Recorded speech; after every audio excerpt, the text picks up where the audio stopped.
What is going on, and Happy New Year, YouTube? It is your boy Arbo, man, and once again we are back with another Mr. Ballen reaction. Now, I did miss y'all. I'm sorry that this video is coming out a little bit late. We're gonna get back on track, and we're going to catch up so that we can check out other channels. Thank you guys for sticking with me. Thank you to all the new subs. Thank you to all the love and likes on the other videos. And now it's time to get back to work and work on this consistency. Thank you guys for sticking with me. I appreciate y'all. And now it's time for us to lock in and let's continue to have fun. The video we are watching today is called Cryptid, Werewolf, or Thylacine. I probably said that wrong. I don't care. Was this monster finally stopped by a chicken? Sounds pretty interesting. I'm pretty sure it's probably another one of those dark and mysterious videos. Waiting for the strange to come back. The strange and not more of the dark. I need the dark to be put on the side for a little bit and just stick to the strange and mysterious, but I can't tell the man what to do with his channel. So we're gonna hurry up and get through this video because y'all know I don't like this stuff and I'm doing it for y'all. So don't hurry up, push through this video and just enjoy. Thank you for all the love and support. Bless all of y'all. Hope we all have a blessed year, a blessed 2025. Hope you guys all accomplish your dreams, whatever goals you have set for this year. I hope you guys accomplish them all. And I will say again, I appreciate y'all. I love y'all. So let's go ahead and get into it. Today's story is about a 3-year period where people were going missing at an alarming rate, and no one knew why. Eventually, it was discovered, and let me tell you, it is absolute nightmare fuel. But before we get into that story, if you're a fan of the strange, dark, and mysterious delivered in story format, then you've come to the right place because that's all we do, and we upload once a week. So, if that's of interest to you, please offer to walk the Like Button's dog, but then just immediately go sell their dog in the parking lot of a big box store. Also, please subscribe to our channel and turn on all notifications so you don't miss any of our weekly uploads. Okay, let's get into today's story.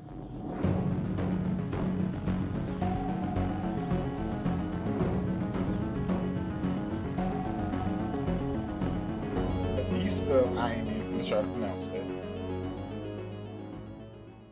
Thought about it. Early on the morning of January 12th, 1765, a 12-year-old boy named Jacques Portufis sat up suddenly in his bed, breathing hard. The room was pitch black that he was in, but he could feel he was sweating and his heart was racing, and he tried to shake his head to kind of wipe the nightmare he had just had from his mind, but he just couldn't do it. All he could think about was how in this nightmare, something had been chasing him, and he had been running for his life, and he was trying to get away, but whatever this thing was, this horrible beast that was following him, it just kept getting closer and closer and closer until it finally got him, and that's what woke him up. Jacques reached up and touched his face, and he realized he was crying, and he quickly Look at the artwork, man. We got artwork now. I mean, I saw y'all. I know y'all started with the colors and like that with the intro, but we got artwork. Look at the hey, I love to step up in quality and production. I'm loving it. Hey, Mr. Ballen, I'm loving it, bro. I'm loving it.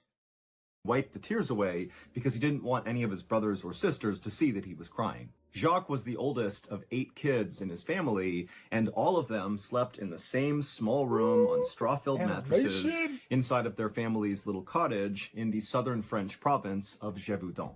And so, Jacques, he's looking around the bedroom to make sure none of his siblings had woken up and seen him in this state, and he was relieved to see that they were all still fast asleep. Everybody made fun of Jacques for being a scaredy cat, for being a coward. And to Jacques, this really hurt his feelings because on some level, he knew it was kind of true. In fact, just a couple of months earlier, he had lost in a physical fight with a much younger boy, and afterwards, Jacques had cried, and the whole town had seen this happen, and so afterward, all the kids began calling Jacques the wet chicken, and even Jacques' brothers and sisters began joining in and calling him the wet chicken, and really making him feel totally ashamed. And it wasn't like the adults in this village were stepping up and protecting Jacques, because to them, Jacques was kind of like a liability. In this part of France, the winters were brutal. People died all the time in this village from the weather. And then the summers brought all these outbreaks of disease, which wiped out even more people in this village. And so by and large, where Jacques lived, it was kind of like the survival of the fittest. And many kids didn't live that long unless they were really hardy and tough, like their parents who had managed to survive for that long. But Jacques was just not like that. He was very gentle and peaceful, yet somehow he had survived. And Jacques really was not trying to become this kind of macho guy.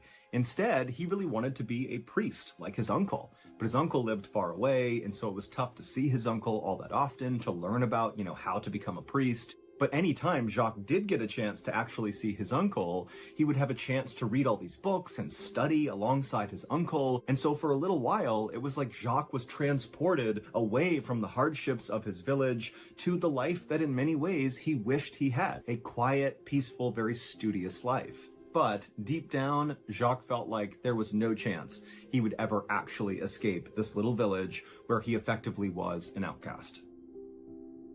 Even though the sun had not risen yet, Jacques just sat on his bed and couldn't fall asleep again after waking up from this nightmare. And so just sitting there in the dark and the quiet, Jacques began to think about what he had to do later that day when the sun did come up. And like usual, Jacques started to feel afraid. And so Jacques eventually just laid down with his eyes open, and he laid there until dawn when one of his younger brothers, named Jean, who was 8 years old, rolled over and pushed him and said, "Hey, wet chicken, it's time to get up. It's our day with the sheep. Let's go." Jacques scowled at his younger brother and shoved him back, but not that hard, because Jacques never really shoved anybody that hard, no matter what they did to him. And then both boys hopped out of their bed, they wolfed down some bread and cheese, and then headed out the door. As soon as they were outside, Jacques noticed that the village was much quieter than it normally was. But then again, these days, villagers did not leave their homes unless they absolutely had to. And so Jacques and Jean made their way away from their cottage down the dirt road to the pen where their family kept all of their sheep. And the boys opened up the gate and then used their staffs to kind of corral the sheep out of the gate back onto the road. And as the sheep kind of bleated and baaed and bumped into each other, the boys worked hard to kind of organize them on the road. And then once the sheep understood which direction they were going, towards the forest, a very familiar walk for the sheep, they kind of fell into line and just began walking very casually, like they knew exactly where to go. And once the sheep had fallen into this kind of routine rhythm, Jacques and Jean fell in behind them and just walked quietly after them. And as the boys walked, they both constantly kept looking left and right and ahead of the sheep and behind them, constantly scanning for danger, because they knew something was out here. For months now, children all across this province in France, Gévaudan, had been going missing. They'd go off into fields or pastures, like when they're moving their family's livestock around, and the kids would just vanish. And then sometimes, if they were found again, they'd be found totally mutilated far from where they should have been. The attacks on these kids across Gévaudan had begun a year earlier on June 30th, 1764. On that day, a 14-year-old girl, who actually was the older sister of one of Jacques' friends, had disappeared and then been found again later that day, partially eaten in a field near her home after she had not come home with the family's cattle. Now, of course, this was very tragic, but to this point, there had not been any other attacks, so there was no pattern here, and so the assumption was she must have been attacked by a wolf, which did happen, and often two children, because kids at this time in France were often in charge of tending to their family's grazing animals, the way Jacques and Jean were going out with their sheep. These kids were small, they couldn't really defend themselves, and if a wolf set onto them, there was very little they could do. So if you as an adult know that your child is at risk to be attacked by a wolf, why in the hell would you have your kids out there tending to animals if you know they can't defend themselves from these things? I'm just, and I'm talking present tense. I'm not talking past tense where the child, even past tense where the little girl gets attacked. Like, what are we doing? Why are we doing that? But let's take it to the future. Now with Jacques, why are you still doing that? Why are we still sending kids out here with the sheep if we know something out there getting?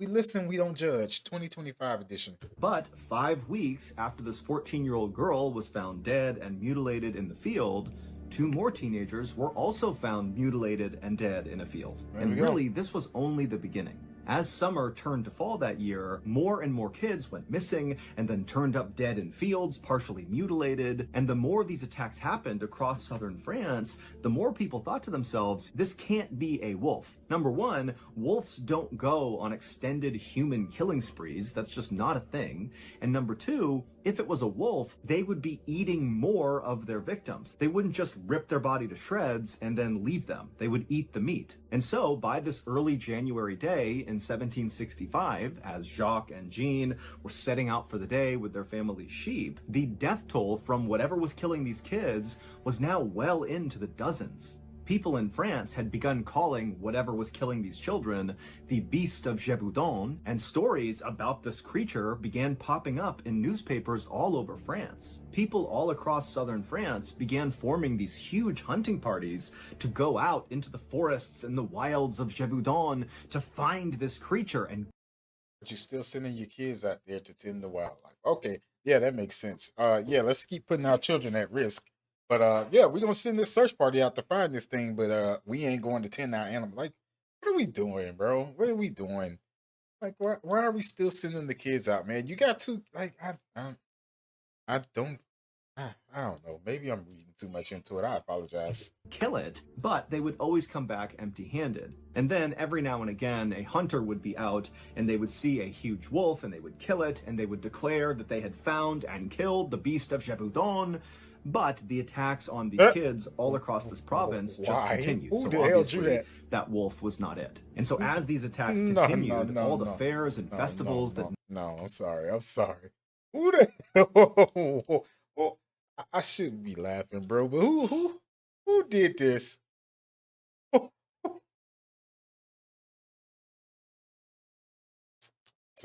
sorry. I shouldn't be laughing, bro. Who? Let's just keep going. That wolf was not it. And so as these attacks continued, all the fairs and festivals that normally would pop up all year long, all across southern France, those all stopped because people were afraid to go out in fear of this creature. And then, of course, in villages like Jacques' village, people really just stopped going out unless they had to, again, because of the Beast of Gévaudan. But let's send the kids out, family relied on their livestock and they needed their sheep to go out and graze. And so on this day in January, Jacques and Jean had to go out because their sheep had to graze. Their family relied on the sheep. Livestock was their livelihood. And so this was a mandatory thing. Real footage of sheep. Where are the adults at though? Where the men at, man? Where are the men? If you're enjoying today's story, bro, well, where are the men, bro? I'm sorry, where are the men? Why are we still sending the kids out in this situation? All these kids coming back dead. Where are the men? Where are the men to go? Like, let's just be honest. Let's call a spade a spade. Where are the men? Like, why are we still sending Jock and his brother out to do this? Like, when we know it's something that's killing teenagers. Where are the adults? Like, are y'all using the kids for bait? I don't get it. Like what are we doing? Why are we still sending the kids out? Like, oh, they don't have to leave the house. Nobody leaves the house unless they have to. But we still sending kids out into danger. Like, where are the adults? Where are the grown men out to say, yeah, I ain't sending my son out there knowing that something might kill him. I'm going to go. I'm not sending my boys out. I got 2 boys. I ain't sending them out there. If I know their life might be in danger, they ain't going. I'm going. Where the men at? Like, come on, bro. And again, maybe I'm reading too much into it, but I'm just thinking of it from my perspective. I'm not sending my children out into danger like that. No, it ain't happening. I'm going. And shipping worldwide. Go to book.ballenstudios.com or anywhere else books are sold to get your copy today.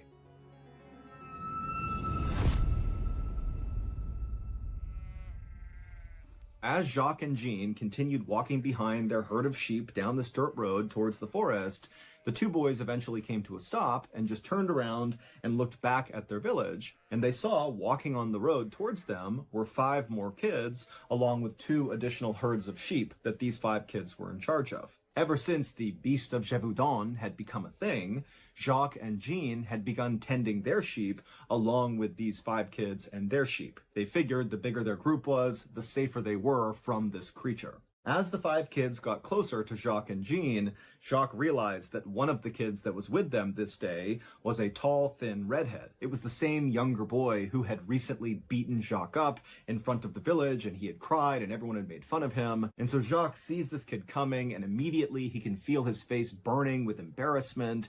And then the boy, he sees Jacques, and he immediately smirks and begins flapping his arms like chicken wings. But once these 5 kids and their sheep joined Jacques and Jean and their sheep, they all kind of just went quiet because none of them wanted to be out there. They were all scared of the beast of Gévaudan, and the only reason they were together was, again, to be safe from this creature that was killing kids left and right. And so, in relative silence, all of the kids and their sheep just slowly walked together down this dirt path, and eventually they made it into the big forest, where just beyond the forest was the pasture where these sheep would graze. And as the group actually entered into the trees and it became dark and more quiet and kind of eerie, Jean actually tugged on Jacques' shoulder and said, "Will you please tell a story?" Because Jean was scared too. The kids were all scared, and they figured, if Jacques just told a story, it would take their mind off of how tense this moment was. And when Jacques heard this request, he actually smiled because this was something he loved to do. He was a great storyteller. It was like his one strength. When Jean had asked for the story, the kids and the sheep had actually made it to really the end of the forest path. And so by the time Jacques was about to start his story, all the sheep had made their way out of the forest onto this big open pasture right in the middle of the forest. And so as the sheep just kind of filtered out into this open area, Jacques stopped, and all the kids kind of came up right behind him, and Jacques started his story by pointing across the pasture to this bog that was right at the base of this big hill, and he said, "Do you see those big rocks in that bog over there? Well, you see the biggest rock? Well, that's not really a rock. It's actually a doorway, and if you move the rock underneath it, there's a portal to another world." And so as Jacques began telling this very creative story about this kingdom that existed underneath the bog, he sat down against a rock, kind of facing out towards the sheep, and all the other kids kind of filed in around him, taking seats, with Jean, his brother, sitting right behind him to his right. And Jacques, he was just really into the story to the point where he kind of forgot about what was happening with the sheep, and he wasn't scanning around for danger, and neither were any of the kids, including the redhead who had beaten Jacques up. He wanted to act like he wasn't into his story, but in reality, he totally was, and he was just as interested in what was going on with the magical kingdom below this rock. And finally, when Jacques got to the end of his story, where this evil giant that had been tormenting the kingdom under the bog had been tricked by an orphan to try to go through this magical portal into their world, and the giant had gotten stuck in the doorway because he was so big, and he never tormented the kingdom again, and they lived happily ever after. When Jacques got to that point in the story and all the kids are totally locked in and not paying attention to anything else, 2 things happened in rapid succession. The first was, even though Jacques is telling the story and focusing on that, in the back of his mind, he registers hearing the sound of twigs breaking somewhere right behind him, almost like the sound of someone or something moving along the forest floor. And the second thing that happened was the red-headed kid who had beaten up Jacques, without saying a word, just stood up and began sprinting towards the pasture. And for a moment,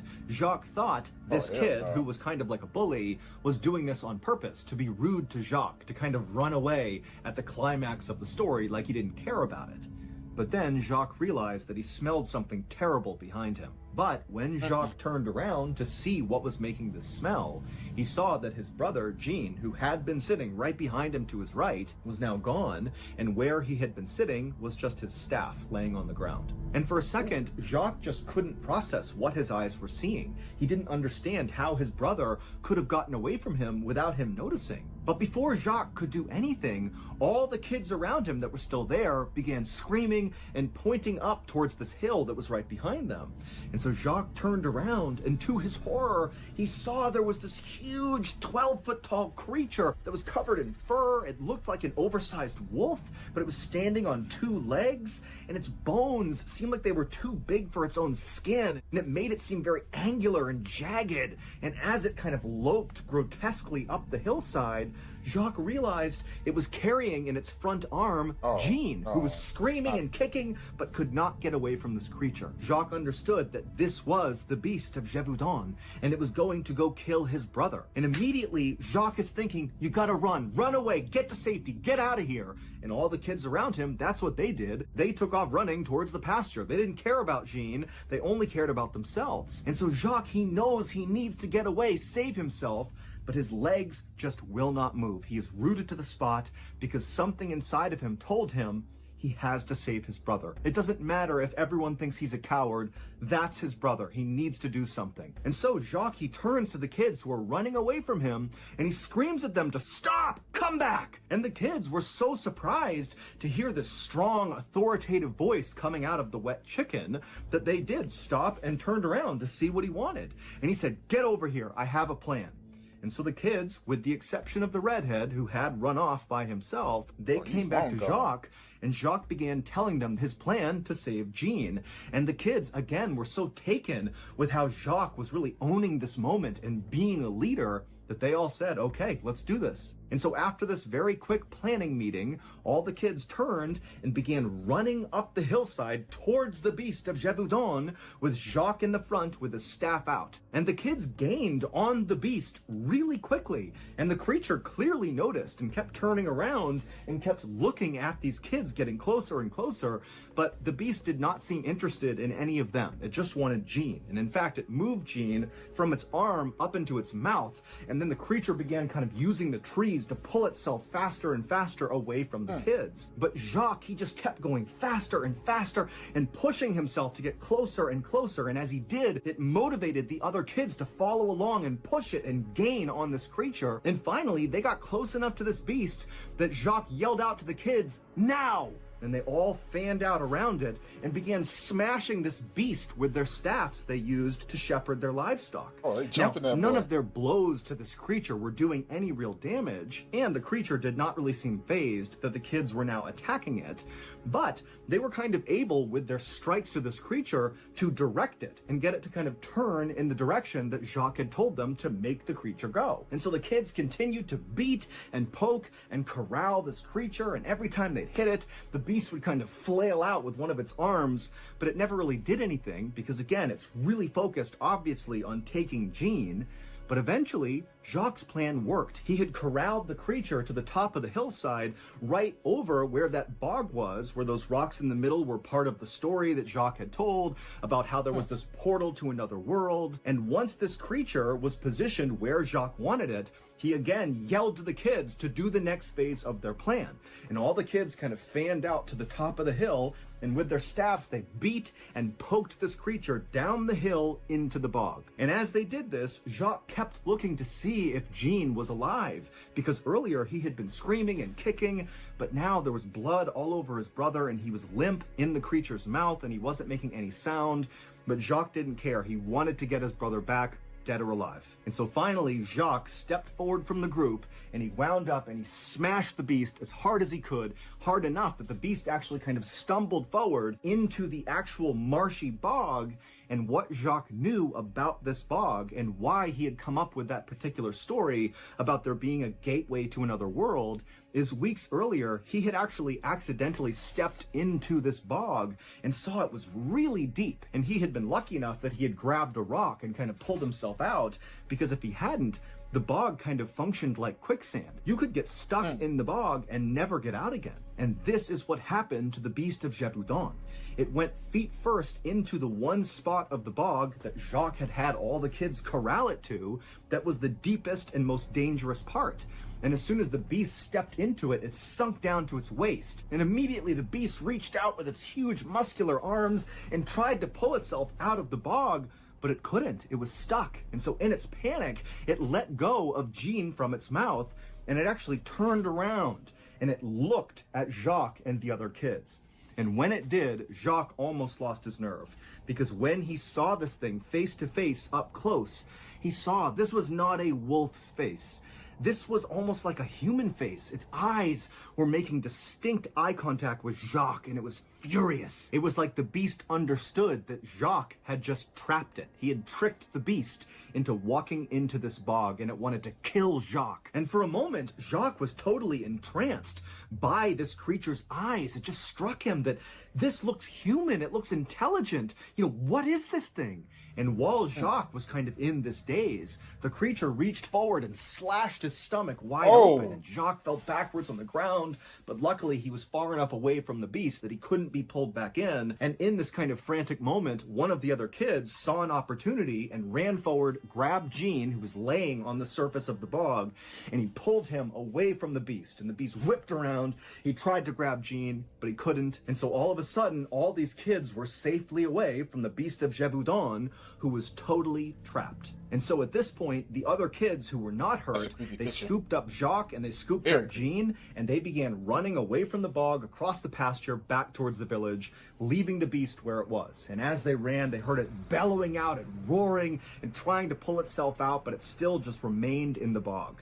And finally, as they got back to that dirt path that led back to the village, they saw there was a group of armed villagers running towards them, because it would turn out the redhead who had ran off, he had told the village, and they were coming out to help the kids. And so as the armed villagers met with the kids, they told them where the beast was, you know, stuck in that bog, and the villagers took off to go kill the beast. And then the kids, along with Jacques and Jean, they went into the village. They were put into a home and put on beds, by which point the village doctor had come over and began treating both of them. Jean was alive, but just barely. He had lost a lot of blood, and the beast had grabbed onto his scalp and really crushed his skull, but he would ultimately survive. As for Jacques, it was a very painful wound that he had sustained on his stomach, but none of his internal organs had been damaged, and so he would also survive as well. As for the armed villagers, even though they very quickly got out to that bog where the beast was, when they got there, the beast was gone. And the beast of Gévaudan would continue to kill people for another 2 years, until June 19th, 1767. Oh, so he got out? Oh, I thought, wow, I thought that, hold on. Okay, so that went in a completely different direction than I thought. I thought he was about to say that, you know, once he said the beast wasn't there, I'm like, okay, so it kind of basically drowned in the bog. Thing got out anyway. That, oh, this thing is nasty. When a hunter happened to encounter it in the middle of a forest, and he shot and killed it. And by that point, over 100 people had been murdered by this creature. The hunter would drag the carcass of the beast back into his village, and a doctor would perform an autopsy, but the doctor was unable to identify what kind of animal it was. It did kind of look like a wolf, a really huge wolf, but its body was just so misshapen, and its bones were too big, and it clearly walked on 2 legs, not on all 4s, and so there was never any definitive information about what this even was and how this even happened. But when they opened up its stomach, they did find human body parts. Jacques was one of the only people to have ever survived an encounter with the beast of Gévaudan. And so he was celebrated all across France. And he quickly went from being the wet chicken to the little hero. And his story would reach as far away as Boston, Massachusetts. And in fact, Jacques' story was so well publicized that it eventually reached King Louis XV, and he was so moved by it that he invited Jacques to come meet him, and after meeting Jacques, he loved him and offered to pay for his entire education. And so Jacques would get to finally leave this little village where he never quite fit in, and he would move to northern France and enroll in a prestigious school there, and he would spend his days reading and writing just like he had always hoped for. Well, just a reminder. I mean, hey, at least it turned out to be a happy ending. But maybe I was looking a little bit too much into the kids. I don't know. Y'all tell me if I'm wrong, but I feel like I wouldn't have sent I ain't sending my kids out there. If I know something out there could potentially kill my kids, I'm going. Y'all stay home. I can't believe it got out, man. That's crazy. I thought when they got up in that bog, I was like, okay, this is done. Like, they're going to get back to the village. Obviously, I was hoping they survived, and they did. And then he's like, oh, they went back to the bog, and it's gone. And I'm like, well, it probably drowned. They did say it operates like quicksand. So in my mind, I had pretty much already determined that the thing was going to drown. And then he's like, "Oh, it kept killing people for 2 years." Like, what? How the hell did it get out? Oh man, that's terrible. But at least at least that hunter finally got rid of it. But man, I thought that was it. I thought that was the end of it. I thought he was done. That was crazy. This story, especially at the end, was crazy. Sliced his stomach open. Oh man, ooh, that sounds so painful. Man, I hope y'all enjoyed this story. This one wasn't as bad. This one wasn't as creepy as the past couple of ones have been. So this one was really good. I like this one. I can handle this part of the dark and mysterious. I can handle this part. There's other stuff, the ghosts and the witches and all that stuff. That's the stuff I can't handle that. So I hope y'all enjoyed this one. As I said, link in the description. Will for this specific video will be there. So hope you guys enjoyed it. And I will see y'all in the next one. God bless and see y'all soon. Peace.